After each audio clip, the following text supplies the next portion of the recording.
are you doing this morning? I'm doing great. Thanks for having me on. All right, so I guess there's no way around it. It's been the theme of protests at your office. It's been the theme of U.S. politicians from other states who want to come to California and talk about it as well. So the question is, if there is the chance that benefits could be taken away from people in Kern County, in Central Valley, in your district, and you have the opportunity to still extend the tax breaks that we saw in 2017, would you vote to have that potential of those benefits being taken away? No, I mean, obviously, my goal is to not do anything that damages Medicaid and what they deliver for our constituents. And most people in California know Medicaid is Medi-Cal, and it is something that I've always fought for and will continue to fight for. Now, as far as the politicians coming in, obviously, people want to run for president or run for whatever high-ranking position they're going for. I'm not going to waste my time on what their aspirations are, and they look for an opportunity to get a crowd and say things. But the reality is the tax bill is important, but it's not just the tax bill. Reconciliation also has things that could be beneficial to the Central Valley when it comes to energy production, actually creating jobs. Also has the opportunity for us to help deliver on some water infrastructure, permitting, and even potentially dollars. And so we're looking to balance all those interests. But I obviously very well know the importance of Medicaid or Medi-Cal in the district and the role it plays. We want to make sure that that program is secure. But part of that is also having a conversation about I mean, I know you hear it a lot, waste, fraud, and abuse, but there are people who are registered in multiple states. There are people who are on the program that shouldn't be on the program. So work requirements, things like that, are things that we look at as a way to protect those who need it and should be on it. And so we're having that dialogue. There's a lot of policies out there that are being thrown out. But the goal for me is making sure that I deliver for my constituents in every way that I possibly can. And I think just to continue on that too, I know that you have those protesters that are coming in from out of state, and even outside the congressional district as well. But you have some people that are within the district too, Mhm. and most notably Central Valley protesters and icons like Dolores Huerta are showing up at this protest and keeping that consistent theme of going to these protests. Why not, I guess, have a maybe a photo session, a picture with them, or something of that sort that shows that you're at the table talking? Because they always say that you're talking to them, but then we don't necessarily see the photo evidence, I guess should say, that maybe I think that they want that's reassuring that shows that you guys are actually having a dialogue that's public. Well, their photo ops are for their own personal benefit. My constituents know that I'm reaching out to them. Just last week, we did a teletown hall. We had 4,500 people on. We posted that on social media. We talked about it in my newsletter that we send out on a weekly basis, and we send it out in every which way we possibly can with any constituent that wants to be a part of it. And I know there were people outside of the district. Now, as far as them busing in people from all over the state and outside of the state, I can't control that. And if they're looking for that photo op, I'm not their guy. My job is to represent the people that elected me, and that's the people of the 22nd Congressional District. And I'm going to continue to do my best to communicate with them, receive their comments, take their questions, and do what I need to do. But I also want them to be able to hear my answers. And so when we do those things like a teletown hall, having 4,500 people on a call is more than probably any rally that I could ever amass. And it makes it more convenient for the average person who has a life, kids in sports, jobs, things like that, where they can listen to it on their phone, ask questions, hear the answers. I mean, all those things are important. And so I think we've done a good job of communicating. And sadly, if they're just looking for a photo op, they need to go somewhere else because I'm not their guy. And then on that topic too, I know that there's always the mailer that goes around that shows that you're not in the district as well. But like you said, can you? I think it's the photo op statement that you're making too, which is that you're in the district in different ways. And of course, for the people that don't know how media works in Bakersfield and Fresno, which the way that the congressional district is divvied up is essentially part of it's in Bakersfield, part of it's in the Fresno, really Kings County area, Mhm. but in the Fresno media market. What would you like, I guess, to say about that? Because I think there's a lot of people that think, oh, he's Bakersfield, Bakersfield only, because that's what they see on TV. But of course, you also have the rest of your district in Hanford, just the way it's shaped.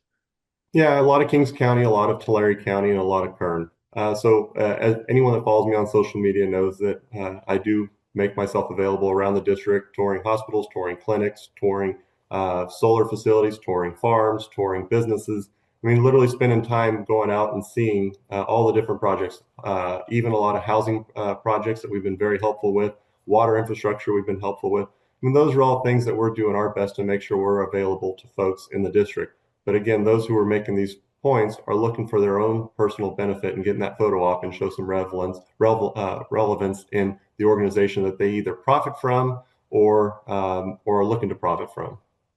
And just last couple questions of this before we shift to some of your other legislation too. I know that AOC and Bertie, this may be a reference as far as presidential runs to one of those individuals.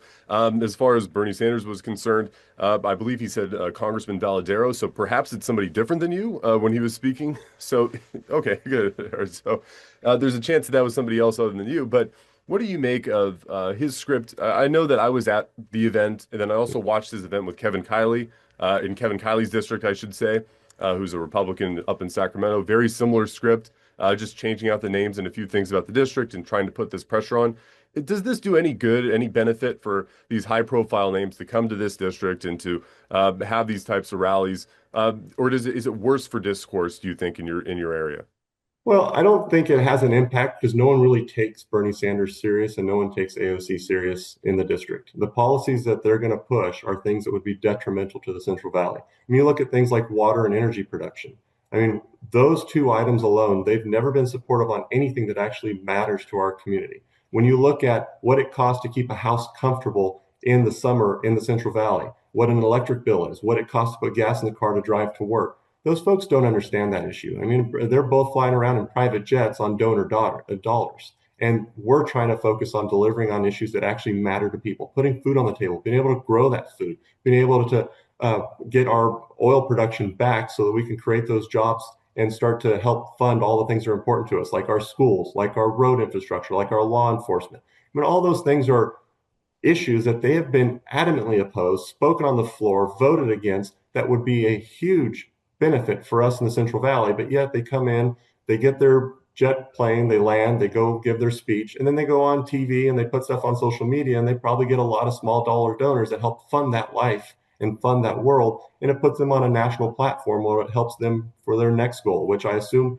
I mean, Bernie's already had a few runs at president and he's failed, and AOC's fallen in his footsteps, but hoping to be successful on that, and it is what it is. But when it comes to the people in the Central Valley and what matters to them, they want jobs. They want an economy that works for them. They want their kids to have an educational system that works. And everything they've done has been in direct opposition to the things that fund those in our district. And it's us growing food, and it's us producing energy, and it's us looking for other opportunities to bring those types of resources in. Tax policy that helps us grow our economy is what helps our locals have jobs. It's what helps us produce for our communities and the country for that matter. And it's frustrating to see because they're just not being honest brokers in this situation. And then jumping back to that piece of legislation too, I know that the highlights of it are either the talk about benefits or the tax cuts or the continuation of the tax cuts. What else is in that piece of legislation too, that big beautiful bill that we should be looking at that you think is important to note for the Central Valley? Well, there's no actual piece of legislation yet. I mean, I know the committees are producing their portions of it, but there are things in there that have to do with permitting reform that would be helpful. I'm trying to look for an opportunity for us to help in California because Gavin Newsom has been an absolute disaster when it comes to energy production, and he has pretty much stopped all the oil production in the Central Valley, and that's been huge. It's cost our, just Kern County, for example, about $100 million a year that should be going to our schools, that should be going to our roads. And those are things that Gavin Newsom's war on energy production has done just to our county, not to mention all the people that worked in that industry and have fed their families off of that industry and produced for the country. And so we're looking for an opportunity to help on the permitting on that side. We're also looking for permitting and even potentially some dollars for water infrastructure to help deliver water into our communities. And that is not just farming, but obviously farming is the one that we hear the most about. We've got a lot of communities in Central Valley that run out of water, and we're looking for ways to be able to put in water infrastructure to get that there. And that's something that we're working on this reconciliation as well. Now, as far as the Medicaid side, there's a conversation there that keeps being thrown out, and it's always about cuts. And the Republicans will say savings, but there are people who are taking advantage of the system. We know there are people in the system that shouldn't be on the system, and that's people who probably are applying in multiple different states, people who, because of their ability to work, should be working, and we need to get them back to work and actually producing for our economy instead of taken away from it. And so the work requirements component, those are the types of things that are being really thrown out there. I know there's some saying more. I'm trying to fight to make sure there's not anything that would be detrimental to our Central Valley. And that's kind of the focus of my goal. And then the tax bill itself. I mean, 92% of the people in the 22nd congressional district are people who are standard filers. So this doubles the standard deduction for them. And then the child tax credit, it also helps the child tax credit. And so it is continuing those tax policies. It would be probably a $2,000, $3,000 hit per taxpayer in the 22nd congressional district if the bill were allowed to expire. And then one last topic too I want to talk to you about is this veterans clinic that is still waiting to get built. We had this little bit of a development last week as far as the veterans VA themselves saying that there's really more benefits, is what this report essentially says, is there's really more benefits to this place being built than it not being built. They don't see any issues with environment or impacts the environment. In fact, they had mentioned that there would be benefits to this Kit Fox if there was actually action taken by building this clinic the way that it's supposed to be built. What are your thoughts on that? Is there any more legislation? I know you had introduced legislation before to try and expedite this process, or once again, are we just kind of at the mercy of the courts at the moment? Well, I hope we're not at the mercy of the courts. And the legislation that I had in the Ledge Branch Appropriations Bill that ended up not being passed because of the CR was to tell the developers to start building unless there was a specific order, a court order preventing them from it, and just not allow these frivolous lawsuits from the Beverly Hills developer from building this. And that's the frustration with this whole thing. That report was clear. There's no environmental damage. There's no environmental risk to building this. And we need to get this thing built as quickly as possible. We are reaching out to the new VA Secretary, Doug Collins, who actually came into Congress with me as a freshman. We're hopeful that he'll be a little bit stronger on this and his team won't have any fear of moving forward with this project and get the ground broken as quickly as possible. It's the last of a group of projects that should have been built years ago. And Kevin McCarthy, Vince Fong, myself, even Jim Costa have all worked on this over the years, and we need to get it across the line and not allow one developer using environmental regulations as a way to prevent our veterans from getting the care they deserve. And lastly, just on that too, I know that this is so, I don't know exactly the locations of these clinics as far as what they were in the congressional districts in the past. I imagine that it's jumbled around over the years, just given the way that congressional districts have been drawn in California. But as you mentioned, at some point, all three of you have had that, or all three of you have your veterans. That's the nearest clinic for you guys, for them to go to. Yeah. What's the importance of a new development, of a new clinic? And of course, something that when I speak with veterans, I'm sure you have the same conversation with, is that they want to see the clinic, but I keep thinking back to a quote that we have from one veteran in particular, from Joe Ruiz, who talks about, I hope they build it, but I don't know if I'll be alive when I see it. This is a Navy veteran. That's sad to hear. And that's, again, when we talk about reforming regulations, this is a prime example. I mean, they do it to us all the time on water infrastructure. They do it to us all the time on many different infrastructure projects. And the state of California has this reputation of allowing regulations or relaxing regulations when it's a project they want. But in a project like this, we should allow this project to get built. And they're allowing a court process to use those regulations to stop infrastructure from being built. And in this case, it's actually costing us care for our veterans. All right. Congressman Valadao, thank you so much. Appreciate your time. Anytime. Thanks for having me.